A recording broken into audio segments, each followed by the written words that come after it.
Moi, mä oon Sakari. Mä oon Maikki. Me ollaan 9-lapsisen suurperheen vanhemmat ja mä olen tuosta 13 viime vuotta pyörittänyt Ylämaan karjaa kasvattavaa karjatilaa Pyhtään Heinlahdessa. Kyllä, yli 100 vuotta ollut meidän suvulla tämä tila. Ja nyt se on hieman ongelmissa meistä johtumattomista syistä. Ja me haluttais saada maatila pelastettua. Moi Elli. Tässä on meidän Elli. Sano Elli, moi. Moi.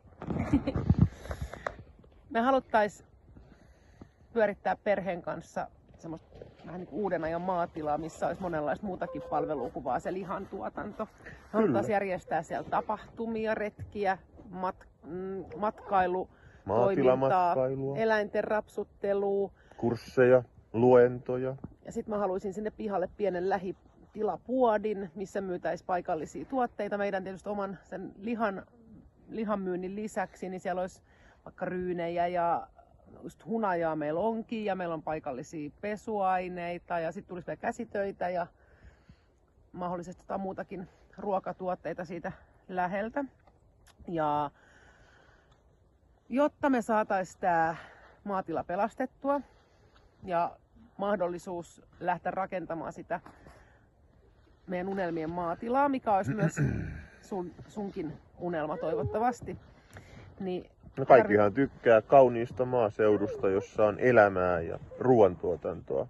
Niin, ja meillä ihmisiltä nykyään loppuu ruoka, jos ei ole ruoantuotantoa. Eikä nykyään oikein ole hirveästi enää maatiloja, minne vaikka perheet pääsis eläimiä rapsuttelemaan. Et joutuu ajamaan pitkien matkojen päähänkin monista paikoista, että kyllä löydät maatilan. 3 maatilaa päivässä lopettaa me ollaan toimintansa. Aika hyvällä paikalla. Me sijoitetaan noin 100 kilometriä Helsingistä itään Kotkan kupeessa. Ja tosissaan meillä on nyt tämä mesenaattikampanja käynnissä.